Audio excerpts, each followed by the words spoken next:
Every line on our face is an echo, not just of age, but of life.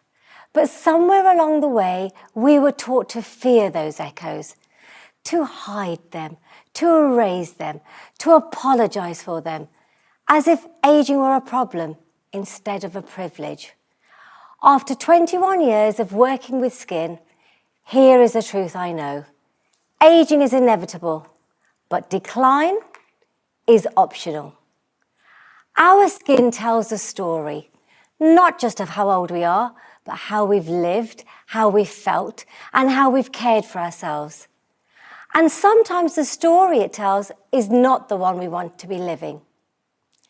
Some people think skin is surface. Skin is not surface. It is identity. It is the doorway, and confidence is what walks through it. When your skin feels like it's something you must hide, your entire life becomes smaller. When you feel at ease in your skin, everything expands. The future of skin science is no longer about fighting aging, but working with biology. Skin is emotional. It is memory. It is how we meet the world and how the world meets us. It's empowerment. It's the story we carry into every room, even before we ever speak. Imagine waking up, looking in the mirror, and seeing your inner vitality reflected back. That is the journey I want to take you on today. Let me tell you how that journey began for me. Before I ever read a research paper, I learned about the psychology of experience. My journey into skin didn't begin in a glamorous way. It began with acne. Angry, painful, cystic acne. I was 13, a lot of it by the way. I was 13, staring into my bedroom mirror, horrified by a face I didn't recognize. It wasn't just about the spots though. It was the shame, the invisibility, the instinct to hide. I stopped looking at people in the eye. I avoided photos. I dodged anything that made me visible. And the makeup I used to cover it only made things worse. And the advice? Wash your face more. Stop eating chocolate. Toothpaste will fix it. Anyone else here heard of those before? You can almost smell the desperation, can't you? As a teenager with Indian toned skin, every breakout left marks that clung to me long after the spots had disappeared. Skin became a prison, long before I knew it could become my purpose. That was my first lesson. Skin isn't vanity, it's how we meet the world. And that experience shaped every choice I made next. I qualified as a dentist 27 years ago. I loved anatomy, precision, trust. But something unexpected happened. As I helped other people feel confident in their smiles, the more I studied about muscles, bone structures, expressions of the face, I realized people weren't just asking for a better smile. They were asking for permission to feel like themselves. And I realized my deepest passion didn't lie in just treating teeth. I was in love with confidence, with identity, with helping people feel seen again. I felt called to make a deeper impact. So I left dentistry and entered into the world of skin and aesthetics. And here I found people don't come to me for beauty. They come to be recognized by their own reflection. As I helped others reconnect with themselves, something else unexpected happened in my life. In my mid to late 30s, I noticed changes were happening within my skin. It was beginning to look dull, dry, tired, and fine lines were creeping in. But the moment that changed everything for me was when my children looked at me and asked, "Mummy, why do you look so sad?" I wasn't sad. I was fulfilled, joyful, alive. But my skin was communicating emotions that weren't mine.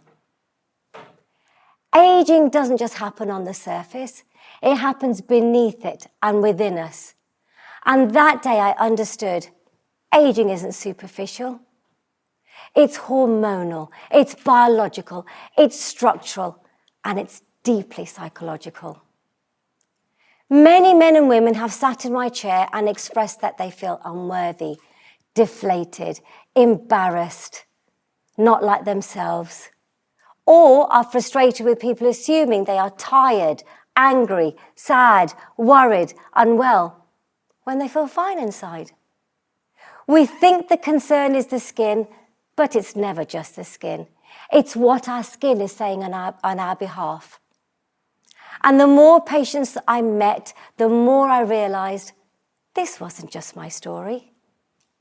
Let me tell you about Anna. She was 48, came in one day and said, "When I look in the mirror, I don't recognise myself anymore. It's like I've faded." This wasn't about wrinkles. This was about identity.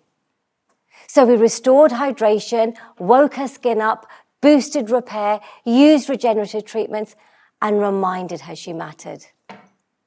Months later, she came bouncing in, glowing, and said, "It's not that I just look younger. It's like I feel like myself again." This is pro-aging, the return of identity. Eileen, 53, my age, came in one day and said, "I don't feel old, but my face does." There's a reason why we feel this mismatch between what we feel and what we see.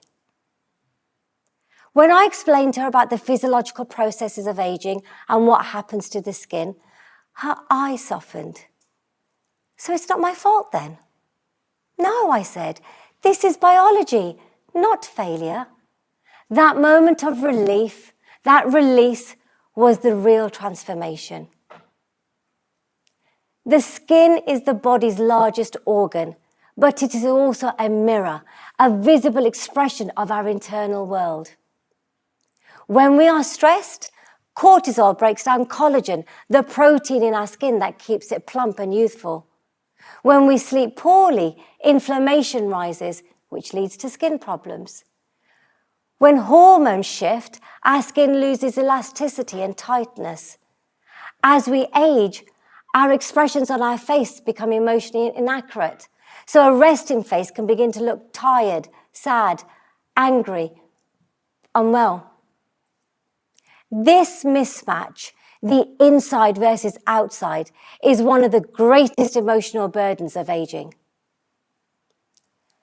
Studies have shown that when people feel better about their appearance, their self-esteem rises, anxiety decreases, social engagement increases, professional performance improves, mental well-being strengthens. Confidence isn't cosmetic, it is freedom. When you feel confident in your skin, everything shifts. I see this every day in my clinic, and the ripple effects are profound. This is not vanity, this is psychology.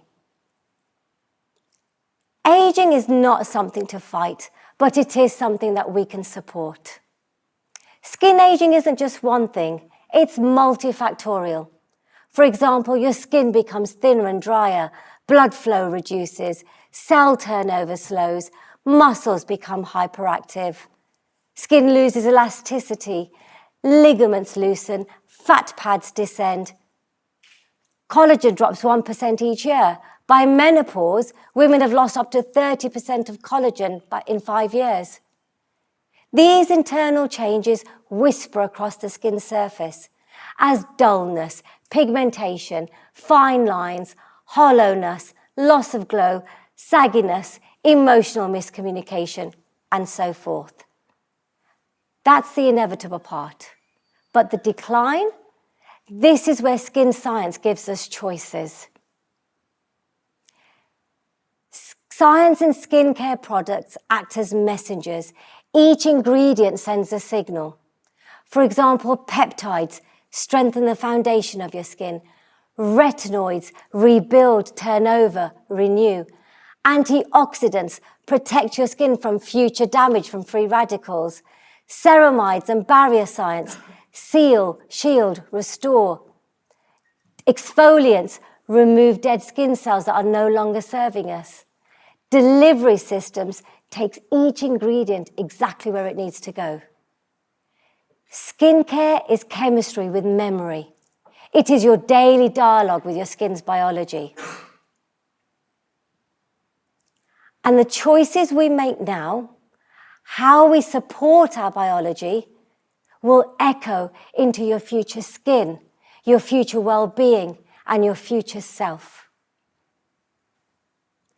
We have been conditioned to believe that people who care about how they look are vain or shallow or shameful. But the reality is, caring for your skin isn't superficial, it's self-respect. People aren't trying to look 21, they are trying to feel like themselves, and there is nothing shameful about that. We never shame anyone for going to the gym, eating well, or taking vitamins. So why shame someone for caring for their skin, the organ that the world meets first? Anti-aging was never the problem. The word anti-aging was, why are we anti something that is human, natural, inevitable? My philosophy is simple. We are pro-aging, pro-health, pro-confidence, pro-glow, pro-self-respect. Aging is the journey. Pro-aging is choosing your aging journey with the most intentional route. My approach rests on 4 pillars. Number 1, regenerate, don't erase. Work with your skin's biology, not against it. Number 2, restore and nourish from inside. Prioritize your sleep, nutrition, hydration, and keep a check on your stress and hormones. Number 3, refine, subtly and intentionally. Enhance your identity, never replace it. And number 4, reclaim your joy, your confidence, your presence. When you combine these principles with modern science, something remarkable happens. The future of skin science is actually regeneration. For decades, aesthetics followed one formula: restore what was lost. But now we are in an era where we are not fighting the skin, but reminding the skin to heal itself. This is exciting, and it is revolutionizing how we age. One, where we're not only adding things into the skin, we are switching things back on inside it. Where we are stimulating its ability to repair, renew, rebuild, gradually, naturally, and beautifully. This shift is powerful.